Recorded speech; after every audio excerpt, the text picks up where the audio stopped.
हाँ जी, ध्यान देंगे सभी। क्लास नंबर 4 कल हमारे कितने 65 अराउंड कुछ क्वेश्चन हो चुके ना आपकी क्लास में। लास्ट रिकॉर्डिंग आप ही के बैच की डाली थी क्या?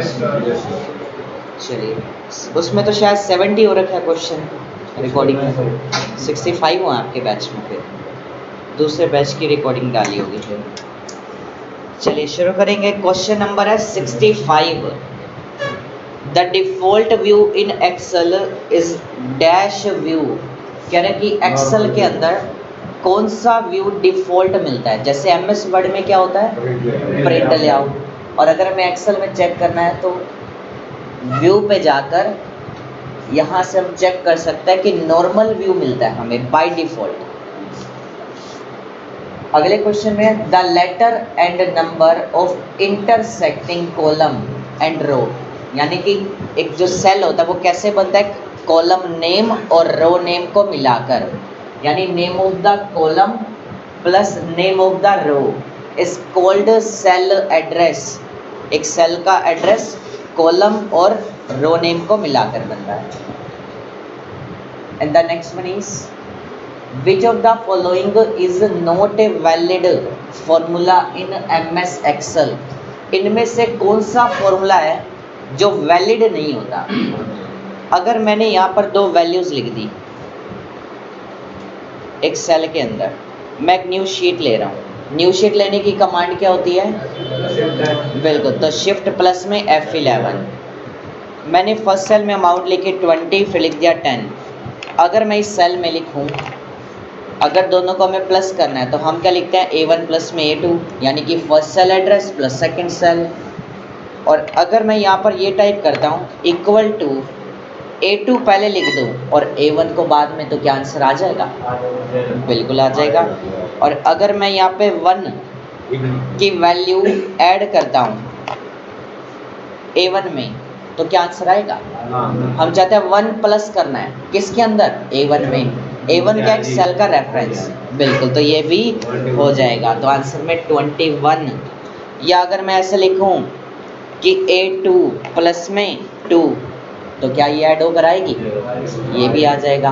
अब A2 क्या एक सेल का रेफरेंस है, हम चाहते हैं A2 के अंदर 2 की वैल्यू प्लस हो जाए, तो प्लस लिखकर 2 लिखा, एंटर, तो ये भी आ रहा है। पर अगर मैं 1A प्लस में 2 लिखता हूँ तो क्या आंसर आएगा, अब क्यों नहीं आएगा, क्योंकि सेल का एड्रेस गलत लिख दिया हमने।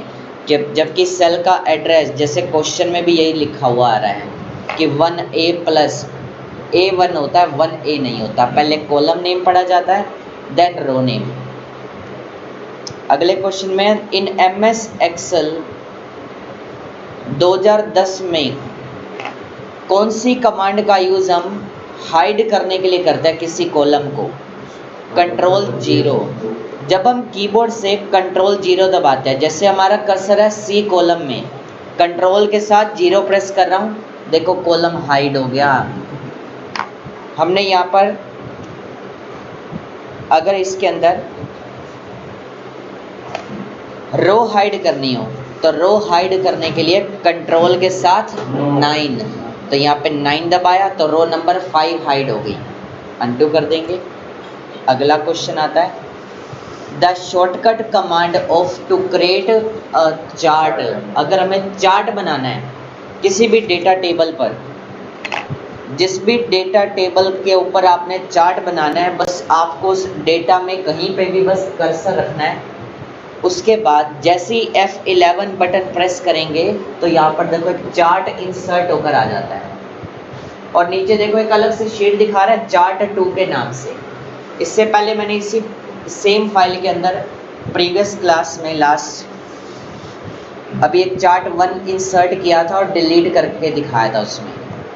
अब ऐसे ही मैं आपको डिलीट करना सिखा रहा हूँ कि किसी चार्ट को या किसी भी शीट को जब हम डिलीट करते हैं, अब ये चार्ट शीट है, ये खाली चार्ट नहीं है, ये चार्ट शीट है। राइट क्लिक किया, जब भी किसी चार्ट शीट या वर्कशीट को हम राइट क्लिक करके डिलीट करते हैं ना, यहाँ पे ऑप्शन आता है डिलीट। कई बार क्वेश्चन भी बनकर आता है इस पे कि हम अंडू कर सकते हैं या नहीं कर सकते। डिलीट की हुई शीट क्या वापस आ सकती है या नहीं आ सकती? तो नहीं आ सकती। शीट कभी भी अंडू नहीं होती। यहाँ पर देखो एरर मैसेज में लिखा रहा है, वार्निंग दे रहा है, इसमें वार्निंग का सिंबल आ रहा है साथ में पीले रंग का। You can't undo deleting sheets, कह रहा है कि आप अंडू नहीं कर पाएंगे। अगर आपने शीट को डिलीट कर दिया तो शीट अंडू नहीं होती वापस। अब कई बच्चे कहते हैं कि सर हम रिसाइकल बीन में से ले आएंगे। रिसाइकल बीन में तो फाइलें जाती हैं, ये तो इंटरनल वर्क है हमारा, तो इंटरनल प्रोसेसिंग चीज़ें थोड़ी ना जाएंगी। ठीक है, अब हम यहाँ पे अगर ऐसे तो डीए डेटा डिलीट किया तो ये रिसाइकल बीन में थोड़ी ना जा रहा है, वो तो फाइल्स जाती है डिलीट होने पर, तो डेटा अंदर का नहीं जाता, वो पूरी की पूरी फाइल डिलीट होने पे फाइल जाती है। ठीक है, तो यहाँ पर हमने शीट को डिलीट किया ना कि फाइल को डिलीट किया है। और शीट कभी भी अंडू नहीं होती, वापस नहीं आएगी, तो ध्यान रखना परमानेंटली रिमूव होता है। और एक्सेल में जितनी भी रोज़ होती हैं उसको लेबल कैसे करते हैं हम? 1 2 3 से, क्योंकि हमारी जो रोज़ है वो न्यूमेरिकल में है। और अगर यहाँ पे आ जाता कॉलम, इसकी जगह पे आर लेबल्ड एस, तो ABCD हो जाता। अगर सेल आर लेबल्ड आ जाता तो A1 A2 हो जाता इसके अंदर, क्योंकि सेल का एड्रेस। आपने एक पॉइंट पढ़ा था MS वर्ड में, इस वैल्यू को देखकर ध्यान आ रहा हो, क्या चीज़ होती है MS वर्ड में? 32767। किसी को ध्यान हो? आप में से कुछ ने नहीं भी किया हुआ अभी MS वर्ड, कुछ ने बाद में ज्वाइनिंग की होगी। ठीक है, तो आपका ये जब सिलेबस पूरा आ जाएगा एक बार ये सर्कल पूरा आने पे, तो हम दोबारा से आपको स्टार्ट करा देंगे जिनका भी छूटा हुआ है रिवीजन के लिए। तो MS वर्ड में जब हम इंसर्ट में जाकर टेबल लेते हैं, इंसर्ट टेबल में यहाँ पर नंबर ऑफ रोज कितनी कर सकते हैं हम? मैक्सिमम देख सकते हैं 32,767। यहाँ पे टोटल रोज की लिमिट होती है इतनी, और MS एक्सेल के अंदर हम एक सेल में, एक सिंगल सेल के अंदर मैक्सिमम कैरेक्टर टाइप कर सकते हैं इतने, एक सेल के अंदर। जैसे भी यहाँ पे फर्स्ट सेल है हमारा, इसमें लिखा हुआ है 4 कैरेक्टर, इसमें हमने 4 कैरेक्टर लिखे हुए हैं। मैं डबल क्लिक किया, रोल नंबर वाले सेल में कितने कैरेक्टर लिखे हुए हैं? 7 हैं। स्पेस भी दे रखा है बीच में, स्पेस भी काउंट होगा, कैरेक्टर की फॉर्म में काउंट किया जाता है स्पेस बार को भी। तो इस तरह से आप एक सेल के अंदर 32,767 डेटा टाइप कर सकते हैं कैरेक्टर्स की फॉर्म में। पर जो विड्थ वाइज होता है ना, वो मैक्सिमम 255 कैरेक्टर ही आ पाते हैं विड्थ के अकॉर्डिंग अगर पढ़ें, और हाइट वाइज 409।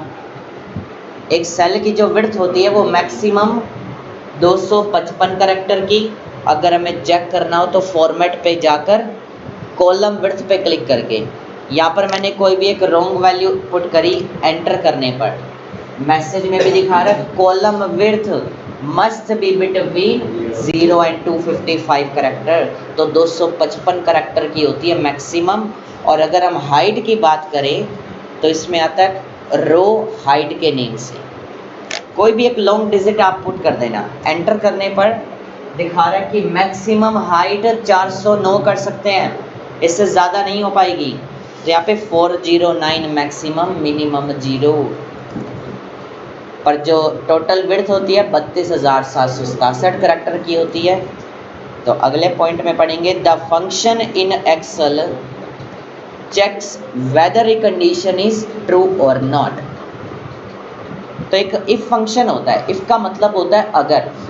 ये एक लॉजिकल टाइप फंक्शन है कंडीशंस अप्लाई करने के लिए। कोई भी एक कंडीशनल कैलकुलेशन करनी हो, जैसे कि स्कूल सब्जेक्ट्स में गवर्नमेंट का रूल है कि अगर, अब मैंने कहा कि अगर मार्क्स ज़्यादा आ जाते हैं 33 से, जो मिनिमम एक पासिंग मार्क्स होता है 33 होते हैं, तो अगर 33 से ज़्यादा आते हैं तो बोर्ड उसको पास कर देगा, अदरवाइज फेल कर देगा। तो एक मिनिमम पासिंग मार्क्स कंडीशन आ गई। जैसे कि अगर एक पेन है, मैं लिख रहा हूँ उससे, अगर जब तक पेन में इंक है, यानी पेन में अगर इंक है तो आंसर क्या बना, हम लिख पाएंगे, वरना नहीं लिख पाएंगे। यानी कि या तो कंडीशन ट्रू होगी, यानी लिख पाएंगे अगर ट्रू होगी अगर है, वरना आंसर क्या बनेगा, नहीं लिख पाएंगे। तो कंडीशन डिपेंड करता है कि कंडीशन ट्रू होगी या फॉल्स हो जाएगी। तो इफ फंक्शन का यूज़ किया जाता है। जैसे अगर मैं एक एग्जांपल दूं, इसके अंदर प्रैक्टिकली मैंने लिखा grade equal to if. If का मतलब होता है अगर। यहाँ पर देखो क्वेश्चन में जो लिखा हुआ था वर्डिंग में, सेम यहाँ पर भी इसकी डेफिनेशन में भी दिखा रहा है, checks whether a condition is met and returns one value if true and another value is false. अगर कंडीशन मैच कर जाती है उसके अकॉर्डिंग, जो भी हमने कंडीशन लगाई, तो क्या होगा उसके अंदर, अगर कंडीशन ट्रू होगी, यानी अगर बच्चे के मार्क्स 33 से ज़्यादा आ जाते हैं सब्जेक्ट में, तो क्या होगा, तो वो पास हो जाएगा। यानी कंडीशन ट्रू हो रही है तो बच्चा पास होगा, अदरवाइज में नहीं हो पाएगा। तो यहाँ पे हमने लिखा इक्वल टू इफ। टेस्ट किस में कराना चाहते हैं, अब हमने ले लिया टोटल का कॉलम। अगर टोटल में नंबर ज़्यादा है, कितने से, हमने ले लिया 300 या 250 लेना है, 200 लेना, हम अपनी मर्जी से कुछ भी ले सकते हैं वैल्यू रैंडमली। तो यहाँ पे हम रख लेते हैं 300 से ज़्यादा। रिपीट कर रहा हूँ, अगर यानी इफ टोटल के अंदर टेस्ट करा रहे हैं, टोटल में नीचे देखो 3 चीज़ें मांग रहा है इसमें, इसके साथ में नीचे आप पढ़ सकते हैं लॉजिकल टेस्ट, फिर आता है वैल्यू इफ ट्रू, फिर कॉमा में value if false. Logical test में सबसे पहले उस सेल का एड्रेस लिखा जाता है जिसमें हम वैल्यू को टेस्ट कराना चाहते हैं। अब टेस्ट करा रहे हैं हम टोटल के अंदर, तो हमने टोटल का पहले एड्रेस लिख दिया। अब कितने से बड़ी पे वैल्यू आपने टेस्ट करानी है, 300 से ज़्यादा। तो ज़्यादा है को कैसे लिखेंगे, ग्रेटर देन का सिंबल, 300 से 300 लिख दिया कोमा में। अब इसके बाद आ जाएगा कोमा, वैल्यू इफ ट्रू।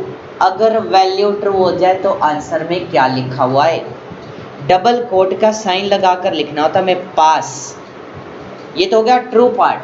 अगर कंडीशन ट्रू होती है तो पास, और ज़रूरी तो नहीं कि सभी के 300 से ज़्यादा होंगे, तो ऐसे में डबल कोट्स में फेल लिखा, ब्रैकेट क्लोज और एंटर, आंसर निकल कर आ गया। अब इसको हम ड्रैग कर देंगे, सभी का आ गया। अब जिसके 300 से ज़्यादा है, कंडीशन उसने टेस्ट करी, अगर उसको ट्रू मिल जाती है, 300 से ज़्यादा बड़ी मिल जाती है वैल्यू, तो पास, वरना फेल आ गया यहाँ पर। तो ये होता है चेक करता है पहले कंडीशन। और अगर हम इसके अंदर पास फेल की बजाय न्यूमेरिकल में प्रिंट कराते हैं, आंसर हम किसी भी टाइप का यहाँ पे प्रिंट करा सकते हैं, चाहे न्यूमेरिकल चाहे अल्फ़ाबेटिकल, 1,0। ये आपको क्वेश्चन वैसे प्रैक्टिकली चाहे नहीं भी आए, डजेंट मैटर, इससे कोई फ़र्क नहीं पड़ता। यहाँ पे तो बस मैं इफ़ फंक्शन का यूज़ समझा रहा हूँ कि इफ़ का मतलब यहाँ पर क्या होता है, क्योंकि हमारा एग्ज़ाम प्रैक्टिकली नहीं है। बस ये है कि आपको समझाने का मतलब यहाँ पे है कि अगर एग्ज़ाम में आ जाए तो उसकी आप वर्डिंग को थोड़ा अच्छे से अंडरस्टैंड हो जाओ, ठीक है। तो उसकी अच्छे से अंडरस्टैंडिंग के लिए है बस वर्डिंग्स को, कि क्वेश्चन में किस तरह से होगा। सिर्फ हमने इफ फंक्शन का वैसे नॉलेज पर्पस के लिए आपको ये चीज़ें कराई जाती हैं प्रैक्टिकली, ताकि स्ट्रॉन्ग हो जाए आपकी नॉलेज, अच्छी हो जाए, वरना प्रैक्टिकली हमारे किस काम का इस एग्ज़ाम के अंदर।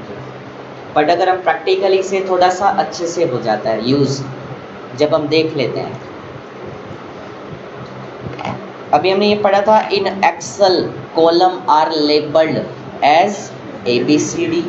अब कॉलम्स के नाम ABCD में रहते हैं, वरना अब एक्सेल में जितने भी चार्ट वाले क्वेश्चन है ना, वो तो आपको रटने ही पड़ेंगे कैसे भी, क्योंकि अगर मैं इसका प्रैक्टिकली आपको करके भी देता हूँ ना, तब भी आपको ये पॉइंट कभी भी क्लियर नहीं होगा, क्योंकि इसमें हमारे जैसा भी पजल होता है, इसमें बहुत सारे प्रैक्टिकल एग्जाम्पल, इसमें काफ़ी एक एक्सपीरियंस पर्सन को ही इसमें नॉलेज हो सकती है, बस खाली कि किस तरह से चार्ट ये खुद की अंडरस्टैंडिंग के लिए कि कब कहाँ पे किस टाइप का कंपैरिजन के लिए यूज़ होगा, इसके लिए प्रैक्टिकली नॉलेज चाहिए होती है। और जब तक प्रैक्टिकल नॉलेज, ऐसा नहीं है कि हम कि एक दो एग्जाम्पल से आ जाएगा, नहीं आएगा बिल्कुल भी। चार्ट के जो ऑप्शंस हैं वो प्रैक्टिकली करने पर 1 2 3 4 बार में नहीं आते, इसके लिए एक्सपीरियंस चाहिए होता है लंबे समय का, तब जाके हमें क्वेश्चंस क्लियर हो पाते हैं चार्ट के अंदर। प्रैक्टिकली तौर पे चार्ट बहुत आसान है करना, चार्ट बनाना बड़ा आसान काम है, पर क्वेश्चन बड़े मुश्किल होते हैं इसके। क्वेश्चंस की अंडरस्टैंडिंग बड़ी डिफ़िकल्ट होती है एक्सेल के अंदर चार्ट के टॉपिक्स पे। तो इसमें एक आधा जो भी है वो तो मैं आपको जितना समझा सकते हैं वो क्लियर कर देंगे आपको। तो जैसे आप क्वेश्चन को पढ़ते हैं, क्या कहना चाह रहे हैं, what type of chart is useful, इनमें से किस टाइप का चार्ट यूजफुल होता है फॉर शोइंग ट्रेंड्स और चेंजिंग ओवर टाइम। तो ये होता है लाइन चार्ट, जैसे हम यूट्यूब पर वीडियोस देखते हैं, ठीक है, मैंने कोई 2 वीडियो अपलोड कर दी, अब दोनों की ना रैंकिंग वगैरह सारा कुछ दिखाता है घंटे के हिसाब से भी। 2 वीडियो अगर मैंने एक साथ अपलोड कर दी, अब मेरी कौन सी वीडियो की ज़्यादा रीच आ रही है उसका जो लाइन ग्राफ है ना ऊपर उठता जाएगा। या फिर अगर मैंने पूरे 1 हफ्ते का पूरा, ठीक है, इसके अंदर एनालाइज किया कि मेरे पिछले हफ्ते में कितने व्यूज़ ज़्यादा आ रहे थे या इस हफ्ते में कितने आ रहे हैं, कंपैरिजन किया जब मैंने, तो एक लाइन ग्राफ के ज़रिए दिखाता है कि 1 घंटे के हिसाब से देखना है या 1 हफ्ते के हिसाब से या पूरे दिन के हिसाब से या 2 वीडियो के हिसाब से। तो ये अलग अलग होता है कि वीडियो का एनालिटिक्स देखना है, वीडियो को एनालाइज करना है 2, या पूरे चैनल को एनालाइज करना है कि ओवरऑल कितने व्यूज़ आ रहा है। तो एक लाइन ग्राफ के थ्रू दिखाता है कि कितना ग्रो कर रहा है या कितना वापस नीचे जा रहा है, ठीक है। तो ये सभी लाइंस चार्ट के थ्रू संभव हो सकता है। अगला क्वेश्चन हम पढ़ेंगे, व्हाट इज़ द शॉर्टकट की टू हाईलाइट द कॉलम। यहाँ पे हाईलाइट का मतलब एक सिलेक्शन करने को लेकर कह रहा है कि जब हम कीबोर्ड से ना कंट्रोल के साथ, जैसे कर्सर हमारा F कॉलम में है, कंट्रोल स्पेस बार दबा दिया, पूरा कॉलम सिलेक्ट हो गया। और अगर मैं प्रेस करता हूँ शिफ्ट प्लस में स्पेस बार, तो पूरी रो सिलेक्ट हो जाएगी। तो देखो रो नंबर 8 सिलेक्ट हो गई। तो रो सिलेक्शन के लिए shift space control space bar से कॉलम सिलेक्ट होता है।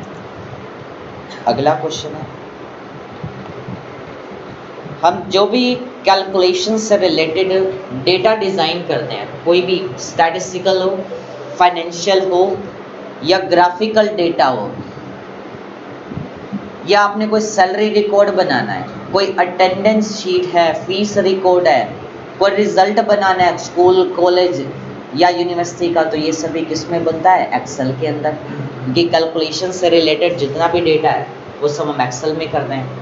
और अगर आपको इन्वेंट्रीज वगैरह करनी है तो हमें टैली का यूज़ करना पड़ेगा। डॉक्यूमेंट बनाना है तो हमने वर्ड का यूज़ किया। तो हर एक एप्लीकेशन का अपना एक अलग अलग यूज़। बट जो नोटपैड है ना वो तो जस्ट एक टेक्स्ट एडिटर प्रोग्राम होता है। इंटरनेट पे पढ़ेंगे हम ये पॉइंट, टेक्स्ट एडिटर, उसमें क्वेश्चन भी आएगा MCQs में। तो नोटपैड एक टेक्स्ट एडिटिंग प्रोग्राम होता है।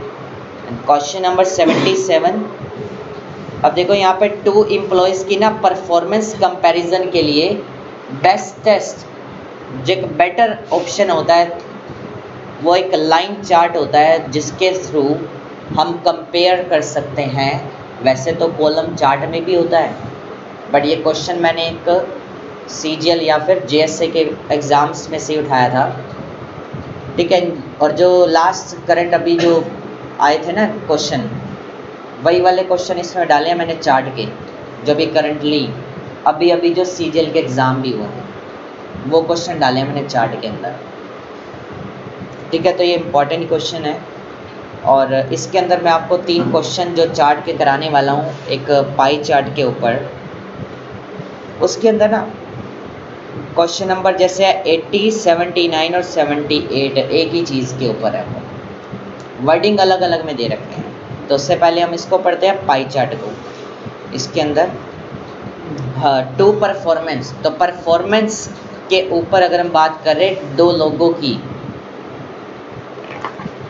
ठीक है, तो उसके लिए हम लाइन चार्ट का, जैसे अगर एक कंपनी में 2 एम्प्लॉयज़ हैं मेरे पास काम करने वाले, मैंने 2 टीमें बना दी, मैंने 2 टीम बना दी, ठीक है। अब एक टीम ए है, एक टीम बी है, तो वो एक लाइन चार्ट होता है। लाइन चार्ट में ना ग्राफ दिखाता है कौन सी टीम ज़्यादा ग्रो कर रही है। जैसे वीडियोस में भी ऐसा ही रहता है, लाइन चार्ट बेटर ऑप्शन होता है। ऐसे ही एक टीम ए टीम बी, यानी कौन सी टीम ज़्यादा ग्रो ऊपर जा रही है। हम एक टीवी में कोई भी एक हॉर्लिक्स वगैरह की ऐड देखता है तो उसमें देखता है कॉम्प्लान की न्यू वर्ड आता है जिगजैग एरोस ऊपर की तरफ, तो एक लाइन चार्ट। या हम देखते हैं ना कई बार क्रिकेट के अंदर बॉल थ्रो करते हैं तो उसमें भी एक लाइन चार्ट है, कितनी स्पीड से कितनी ऊंचाई से गई, फिर कहाँ पे टिप किया, कितनी दूरी पर। या अगर हमें चौका लगाया या 6 लगा दिया तो कितनी दूरी पर जा रही है, तो कितनी स्पीड से गई, कितने किलोमीटर की स्पीड से, तो सारी चीज़ें दिखाता है ग्राफ बना के। तो एक लाइन चार्ट के थ्रू आता है। और अगर हम बात करें क्वेश्चन में कभी भी आ जाए, होल के लिए आ जाए ना, कभी भी होल के लिए, तो ध्यान रखना कि हमेशा पाई चार्ट का यूज़ होगा। होल का मतलब यहाँ पे होता है सिंगल कैंडिडेट के डेटा के ऊपर। पाई चार्ट कभी भी एक से ज़्यादा एंट्रीज पे काम नहीं करता, सिंगल सीरीज डेटा पे काम करता है, सिर्फ होल के लिए। जैसे आपको कोई खर्चे दिखाने, एक्सपेंडिचर या सैलरी रिकॉर्ड है आपके पास, सैलरी रिकॉर्ड में क्या क्या कॉलम हो सकते हैं, जैसे एम्प्लॉय का नाम, पोस्ट, बेसिक सैलरी। अब बेसिक सैलरी के अलावा कुछ अलाउंसेस भी प्रोवाइड करती है कंपनी, जैसे कि travelling allowance, house rent allowance, medical allowance, PF होता है, टैक्स होता है, नेट सैलरी होती है, ग्रोस इनकम होती है। अब इतने सारे कॉलम होते हैं, खर्चे होते हैं, एक्सपेंडिचर होते हैं, टैक्सेस होते हैं, अलाउंसेस होते हैं। अब इन सभी के ऊपर अगर एक चार्ट बनाना हो तो उसके लिए हम किस टाइप के चार्ट का यूज़ करते हैं, वहाँ पे पाई चार्ट का यूज़ होता है। तो ये बेटर ऑप्शन, आपको इसका एक प्रैक्टिकली शो भी कर देता हूँ। मैंने जैसे ये डेटा बना रखा है, इंसर्ट टूल पे जाकर यहाँ पे पाई चार्ट लेंगे। पाई चार्ट आप बाहर से भी ले सकते हैं या फिर चार्ट विजार्ड पे जाके, यानी कि सी ऑल चार्ट्स पे जाकर कॉर्नर में ये जो छोटा सा एरो बटन बने होता है ना, इनको टॉगल बोलते हैं। ये जो छोटे छोटे आइकन बने होता है, टॉगल पढ़ा जाता है इसको। तो क्लिक करेंगे टॉगल पे, इसके बाद ऑल चार्ट्स पे जाकर पाई चार्ट में से हमने एक पाई चार्ट ले लिया। तो यहाँ पर देखो डेटा तो हमारे पास यहाँ पर 5 बच्चों का है, पर दिखा तो सिर्फ गौरव का ही रहा है। पर ये इतने सारे कॉलम स्क्रीन पे जो दिखाई दे रहे हैं चार्ट के ऊपर, ये किस चीज़ का है, देखते हैं नीचे करके। तो यहाँ पर देखो सब्जेक्ट्स के नाम हैं, और यही अगर मेरे पास एक सैलरी रिकॉर्ड होता तो उसमें दिखा देता अलाउंसेस, एक्सपेंडिचर, टैक्स कौन कौन से हैं, नेट इनकम क्या है, टोटल सैलरी कौन सी है, ग्रोस कौन सी है। तो यानी कि होल सिर्फ पर्टिकुलर एक एंट्री का ही सारा डेटा डिस्प्ले करता है, एक होल का सिर्फ सिंगल एंट्री पर काम करता है। पाई चार्ट भले ही सिलेक्शन देखो पूरी टेबल की दिखा रहा है, आज सिर्फ एक का ही रहा है। तो यहाँ पे एक सिंगल सीरीज के ऊपर काम करता है पाई चार्ट। सिर्फ वर्डिंग को डिफरेंट तरीके से अलग अलग वे में एक्सप्लेन किया गया है। 3 क्वेश्चन बना दिए एक ही चीज़ के ऊपर। यहाँ पे डिलीट कर रहे हैं हम इसको। तो यहाँ पे ग्राफिकली किसी भी डेटा का एक्सपेंडिचर शो करना हो, यानी कि चार्ट के थ्रू, चार्ट के माध्यम से इन डिफरेंट डिपार्टमेंट्स, तो पाई चार्ट का यूज़ किया जाता है। ठीक है। और ऐसे ही अगले क्वेश्चन में दिखा भी रखा है कि फॉर ए सिंगल सीरीज आ जाए, कभी भी होल आ जाए, तो वहाँ पे हमेशा पाई चार्ट का यूज़ रहेगा सिर्फ। And the next question is the process of arranging items of a column in some sequence. एक सीक्वेंस में कोई भी डेटा अगर हमें रीअरेंज करना हो, असेंडिंग या डिसेंडिंग ऑर्डर वाइज, अगर हमें अल्फ़ाबेटिकली या न्यूमेरिकली असेंडिंग या डिसेंडिंग ऑर्डर में डेटा रीअरेंज करना है एक सीक्वेंस के अंदर। जैसे कि अब ये हमारे पास जो एक रिकॉर्ड बना हुआ है स्क्रीन पर, इनमें से ना जिस भी बच्चे के मार्क्स टोटल के अंदर सबसे ज़्यादा है, अब सबसे ज़्यादा है किसके देखते हैं, 382 नंबर आर्यन के। तो हम चाहते हैं आर एन का जो रिकॉर्ड है ना वो सबसे ऊपर आ जाए। किस फील्ड के अकॉर्डिंग? टोटल के according. According to total column जिस भी बच्चे के नंबर सबसे ज़्यादा तो कैसे लेकर आएंगे, इसके लिए एक ऑप्शन पढ़ते हैं प्रैक्टिकली सॉर्टिंग का। तो इसके लिए सबसे पहले तो आप डेटा में क्लिक करेंगे, जिस फील्ड के हिसाब से आप डेटा सॉर्ट कर रहे हैं, रीअरेंज कर रहे हैं, तो हम चाहते हैं कि डेटा ऊपर मूव हो जाए। अब 382 के बाद हमारे पास हैं जैसे 329 यानी कि गीतू के नंबर सेकंड नंबर पे सबसे हाईएस्ट है। तो सॉर्टिंग ऑप्शन पर जाके एक होता है असेंडिंग तो दूसरा देखा है डिसेंडिंग। असेंडिंग का मतलब होता है छोटे से बड़ा यानी कि स्मॉलेस्ट टू लार्जेस्ट, और डिसेंडिंग यानी बड़े से छोटा, हाईएस्ट वैल्यू ऊपर लोएस्ट वैल्यू नीचे। तो मैंने यहाँ पे हाईएस्ट पे क्लिक किया, डिसेंडिंग पे देखो क्लिक करते ही डेटा सॉर्ट होकर आ गया। अब पहले नंबर पे आर एन के ज़्यादा थे, फिर गीतू पे थे तो ऊपर आ गया, फिर तीसरे पे, चौथे पे, पांचवे पे जिसके ज़्यादा थे उसका ऊपर आ जाएगा। और अगर हमें अब यहाँ पर अल्फ़ाबेटिकली करना हो, अगर हमें अल्फ़ाबेटिकली अब यहाँ पर करना हो ए टू जेड वाइज, जिसका नाम ए से स्टार्ट होता है पहले उसका ऊपर आ जाए, या फिर बी वाले का, फिर सी वाले का आ जाए। तो नेम वाले कॉलम में जाकर अब देखो सॉर्टिंग कर देना तो लिखा आता है ए टू जेड और जेड टू ए, क्योंकि अल्फ़ाबेटिकल कंटेंट है तो हमने कर दिया ए टू जेड। तो देखो अल्फ़ाबेटिकली जिसका भी नेम पहले आता है ए बी सी तो उसका ऊपर हो जाएगा, बाकी का बाद में हो जाएगा। ठीक है, कर लेंगे। तक तो नहीं गए? करा दें और? ठीक है जी, बहुत है 90 करा देते, एक और करना, चलिए 85 करा देते हैं बस। ओके बताइए। चलिए क्वेश्चन है बड़ा ही सिंपल सा, द बेसिक यूनिट। क्वेश्चन में कह रहा है the basic unit of worksheet. हमारी वर्कशीट में एक बेसिक यूनिट किसको पढ़ा जाता है, यानी कि एक सबसे छोटी इकाई। क्या रो होती है, कॉलम होता है या सेल? अब सेल एक सबसे छोटा यूनिट होता है, बेसिक यूनिट। एक सबसे छोटी इकाई हमारी जो एक्सेल शीट में होती है, जहाँ पर क्या भी रहा कि एक्सेल शीट में dash is the basic unit which you enter data in Excel. Excel में सबसे छोटा यूनिट एक बेसिक सेल, तो यहाँ पे सेल आ जाएगा जहाँ पर हम डेटा एक्सेल में एंटर करते हैं। अगला क्वेश्चन है what we have to type in the run dialog box. ये तो हमने फर्स्ट डे ही पढ़ा था, एक्सेल में रन कमांड पे जाके हम एक्सेल लिखते हैं। जैसे एमएस वर्ड के लिए हमने विन वर्ड टाइप किया था, मैंने यहाँ पे प्रेस की एक command window plus R, run dialog box की कमांड होती है, जो कि अगर मैं इसमें लिखता हूँ विन वर्ड तो एमएस वर्ड ओपन होता है, अगर मैं लिखता हूँ एक्सेल तो एक्सेल ओपन हो जाएगा। आ गए यहाँ पे एक्सेल, बंद कर दिया।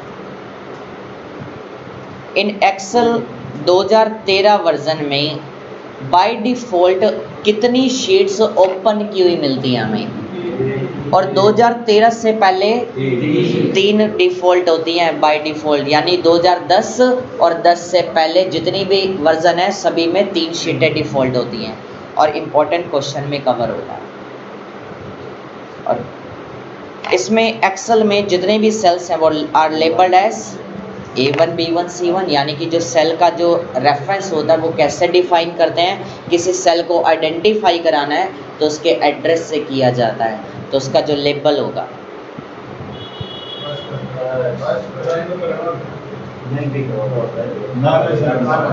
चलिए कोई बात नहीं।